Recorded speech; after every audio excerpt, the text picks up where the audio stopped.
SCP-146. Object Class: Euclid. Special Containment Procedures. Containment procedures have been revised after it was noted that the effects of SCP-146 were sharply and dangerously increased under previous containment. The bin should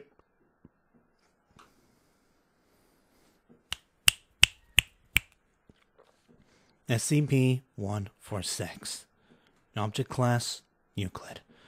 Special Containment Procedures.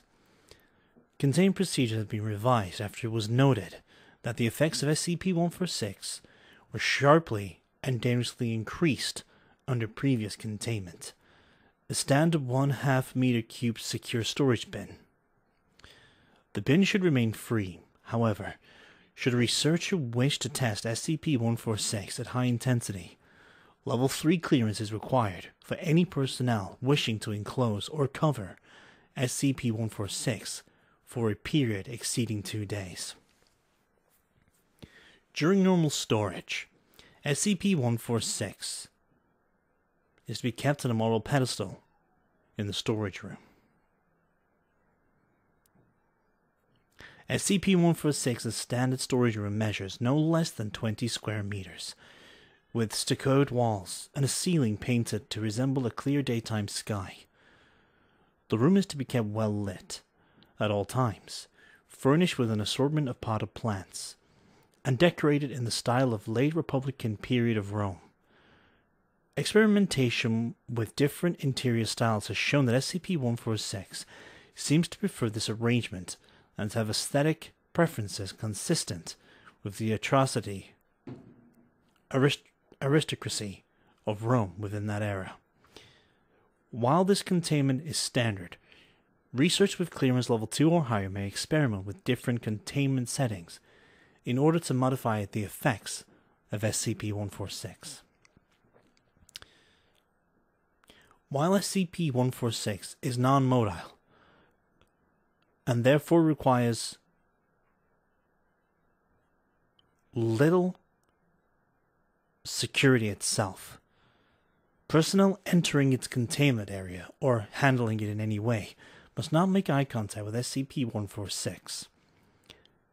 Any attempts to cover SCP-146 in order to prevent eye contact is prohibited, as this has been shown to increase SCP-146's effect to an unpredictable rate. In general, 1 day of covering our containment or confinement will cause SCP-146 to skip over the beginning phase of its effects and begin the most dramatic memories. After 3 days, SCP-146 has shown to produce its effects without having to make direct eye contact first. After 7 days, the effects of SCP-146 is both far more intense and no longer confined to subjects within SCP-146's field of vision.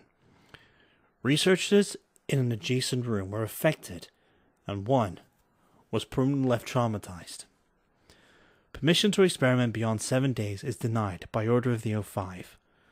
Blinders and decorative screens are available for personnel who must enter SCP-146's containment area for maintenance.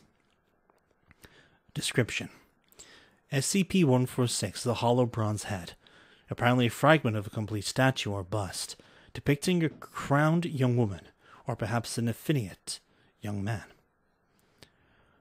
The head exhibits severe verdigris over much of its surface. The crown of SCP-146 is inlaid with silver decorations, and its eyes, or beaten silver, shine to be mildly reflective. To date, SCP-146 has not exhibited any signs of movement, but its reaction to certain decor in its containment area indicates that it may possess a degree of sentience, if not outright sapient. If SCP-146 is able to communicate, it has not yet done so. SCP-146 exhibits the ability to access and bring to mind certain memories in those who initiate eye contact. Those memories are usually tied to a sense of guilt or shame in the subject. After initial eye contact is made, the subject need only remain somewhere in SCP-146's field of vision for the memories and associated feelings to become more intense, although continual eye contact speeds the process. Upon initial eye contact with SCP-146, recent memories will begin to surface in the subject. For example, subjects who have ignored a friend in the hall or exceeding the speed limit will be reminded of these events and begin to feel mildly guilty, whether or not they would normally care about the event. With continued exposure to the gaze of SCP-146, the subject will begin to recall older and more vivid memories, with a corresponding increase in feelings of shame in the subject. Generally, after 30 minutes of exposure, the memories will move from being vivid recollections to intense hallucinations, with the subject unable to distinguish the past from the present, or the imagined from the real. Subjects have been observed to regress in personality as well, particularly in cases where memories of childhood trauma have been brought up. Any test subjects exposed for over 30 minutes should be restrained, both for their own safety and for the safety of others. All subjects to date who have been exposed to SCP-146 for 60 minutes have completely retreated into their hallucinations. So far, no subject has been restored to consciousness from this near catatonic state. Such subjects must be fed intravenously and are unresponsive to external stimuli, save for occasional memories consistent with their regression. It has also been noted that when subjects recall a shameful event, they will often feel compelled to make amends for their actions. This is not generally a problem in the case of minor offenses, and in some cases led to greater unity among the staff. However, problems arise when the subject cannot make amends, either because the offended party cannot be contacted, or because the transgression is somehow irredeemable. Sometimes, the subject will put forth renewed positive efforts in order to balance out their guilt. However, in much cases, subjects fall into a deep depression and turn to some form of self-punishment, including self-mutilation or suicide. Please see the attached experiment log for details. SCP-146 was acquired from Birmingham in the UK. Someone had acquired SCP-146 during the estate sale of a renowned philanthropist. It was purchased in a lot with a number of other artifacts. When Mr. Bagan began to experience SCP-146's effects, he began seeing a psychiatrist, undercover agent UA3356G. Mr. Bagan was put into an institute, and SCP-146 was taken into Foundation custody. UA3356G's notes on Mr. Bagan's mental state are available for study by Research Level 2 or higher. File is documented SCP-146-A. Experiment Log 146-1. In order to calibrate a baseline for SCP-146's effects, a standard 4x4 meter interrogation room was divided in half by an opaque curtain. SCP-146 was placed on a table inside a protective plexiglass case in one half of the room, and on the other side of the curtain, subject D044323 was restrained such that he was looking directly at SCP-146's position. Researchers maintained constant communication with the subject via intercom throughout the testing process. The curtain was dropped, causing the subject to look squarely into the eyes of SCP-146. The subject voiced immediate discomfort and closed his eyes, with an increase in heart rate of 15 beats per minute. With prompting, the subject related the memories he was recalling, beginning with minor breaches of behavior protocol. The subject then recalled several altercations with other prisoners before he began talking, before he is being taken by the Foundation.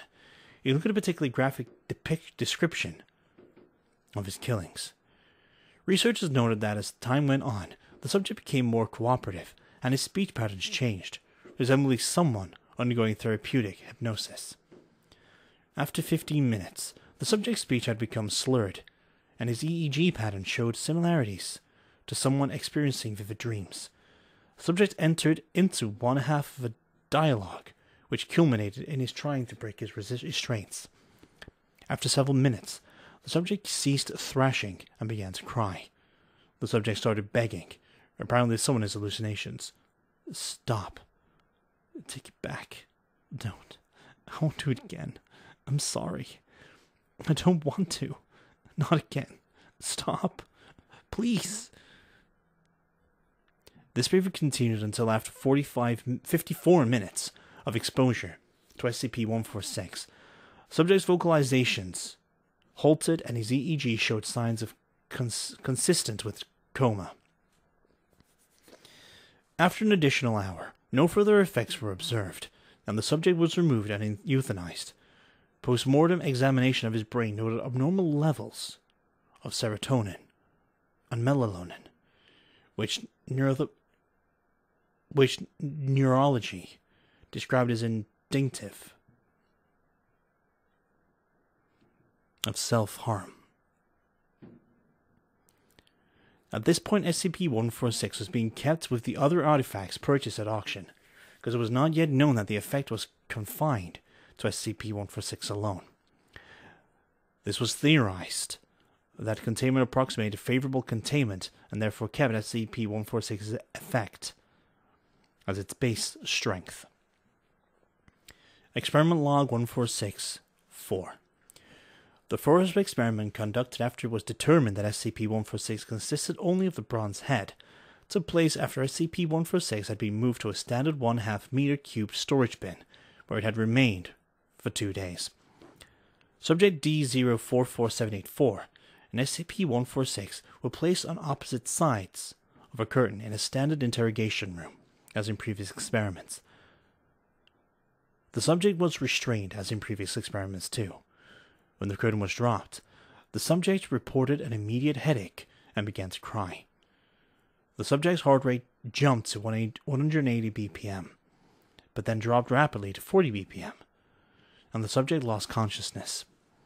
Medical personnel entered the room and began examining the subject, at which time the subject regained consciousness, a heart rate skipping to 175 BPM. The subject struggled violently against her restraints, and was soon able to break the restraints on her right arm, severely damaging her own arm and hand in the process. The paramedic on scene was injured as the subject struck him in order to gain access to the first aid kit. The subject was able to grab a small scalpel and jab it into her own neck before guards could regain control. Medical staff administered first aid, but the subject died during emergency surgery due to the lack of blood. After several similar incidents, it was determined that SCP-146's ability was affected by its containment. Anyone wishing to do future research must take this into account. Even as brief accidental exposure could still provide being harmful.